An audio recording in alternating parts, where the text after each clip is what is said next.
Hello there, dreamers, and welcome back to Imagine with Royce. If you are new to my channel, hello and welcome. My name is Royce. I'm a painter, sculptor, and a collector. Today, we are going to be discussing my time at the Walt Disney Archives, my adventure through the halls, and what I saw.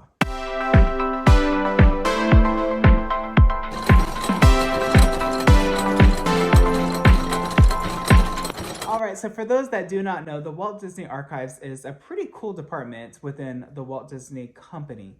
It's basically responsible for archiving pieces, old and new, and saving it for future reference for cast members to study as well as the public to enjoy. So they take things from ride vehicles to vehicles from movies to costumes to sets to the smallest animatronics, company contracts, all that stuff. They even have plush there. So it's really, really neat. So we're going to begin my adventure personally at the Walt Disney Animation Studios. So for those that do not know, the Walt Disney Animation Studios is home to the archive's main office. So that's like where the director sits and all the important people. But they also have a display exhibit within that specific office that rotates quite a bit. And there's like this little glass case outside that they also rotate displays. But there's also a ton of warehouses that the Walt Disney Archives has, and they inhabit different things. So certain pieces that the archives have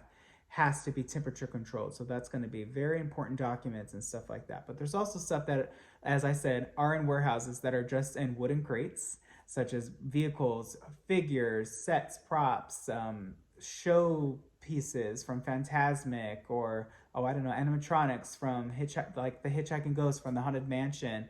There's tons of things, paintings, costumes, as I said. So let's begin with my story at the animation studios. Whenever I got to visit the animation studios, I just got such a hit of nostalgia. I loved going there.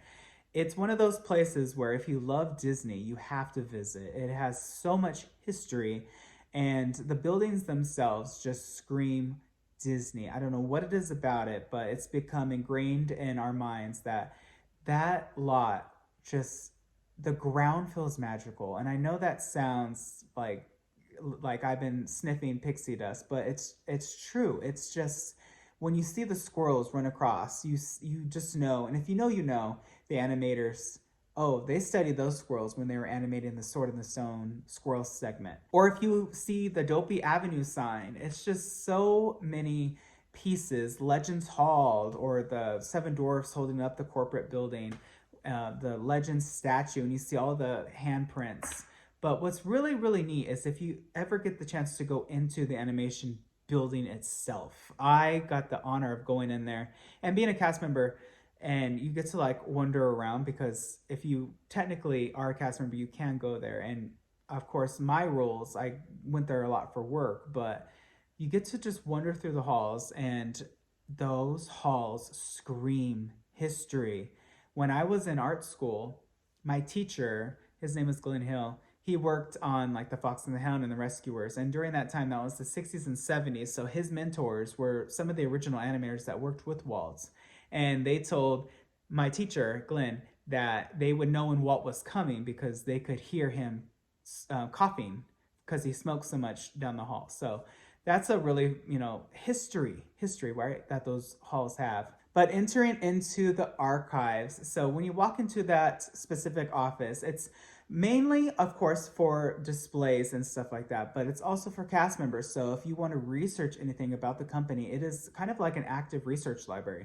And of course, Walt Disney Imagineering has its own research library, and they also have a couple of pieces that they archive themselves from old attractions, attraction posters, and of course, WED manual documentation. But of course, the Walt Disney Animation Studios, the actual studio, movie making studio themselves, has their own archives, which they house all of the drawings as well as the animation maquettes. And for those that do not know, animation maquettes are little models that the animators use to study and reference when they were animating. They actually still use them today. I got to see Moana 2's maquette recently, and of course like Zootopia. So it's really neat that they kept that legacy going, but I'm pretty sure they're not as relevant today in the movie making business as they were when they were doing hand-drawn animation. But going into that specific office, it's really neat. They have so many different displays up that they're constantly cycling.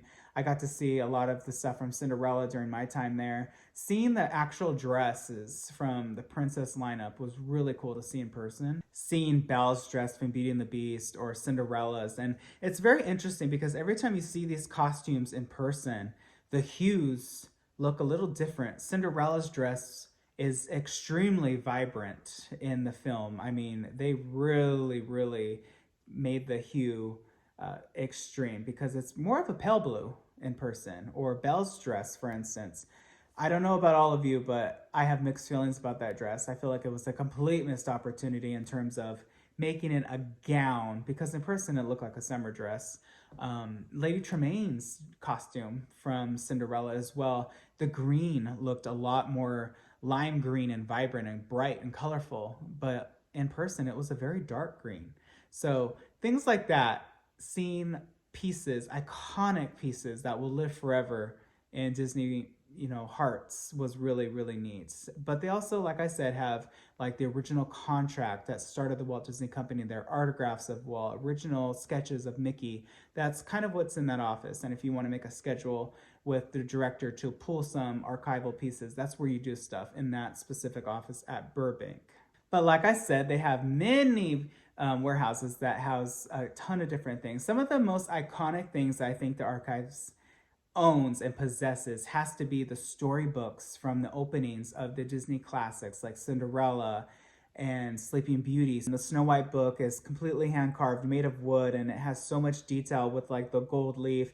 Sleeping Beauty's book also equally had so much incredible detail. It looked like it was made of metal or some sort of bronze, and it was hammered in, and the book itself was like the size of an atlas. It was huge. So pieces like that, of course, tons of different costumes. Corella's vehicle from the 2000s, that was really neat to see. There's just so much that the Walt Disney Archives has that really for me was just an honor to walk and to witness. And if you ever get the chance to go to the Walt Disney Animation Studios, I'll always say to visit the store, because they have a store where you can get like some of the shirts and sweaters and mugs and all that fun stuff. Also, if you ever get the chance to eat at the cafe, they still have Walt's Chili. So, they have a ton of different variety of foods there. I got to eat there quite a bit. But they have Walt's Chili, I think, on Wednesdays. I don't know if they have it every day, but I know they had it on Wednesdays. And apparently Walt ate chili every day. I don't know if that's true or not, but they still have it for his legacy.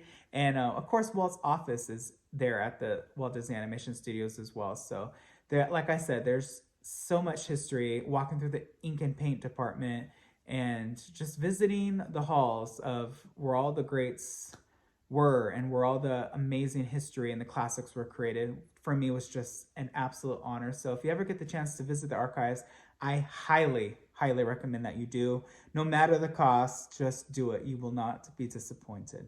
All right, dreamers. Well, that's all the time I have for today's video. If you like this sort of content, please let me know. Please hit subscribe and ring that bell icon. That way you are notified whenever I upload a new video. I wish you all a wonderful day. Be nice to one another. And always remember, dreamers, not only to follow your dreams, but to chase them. I'll catch you in the next one.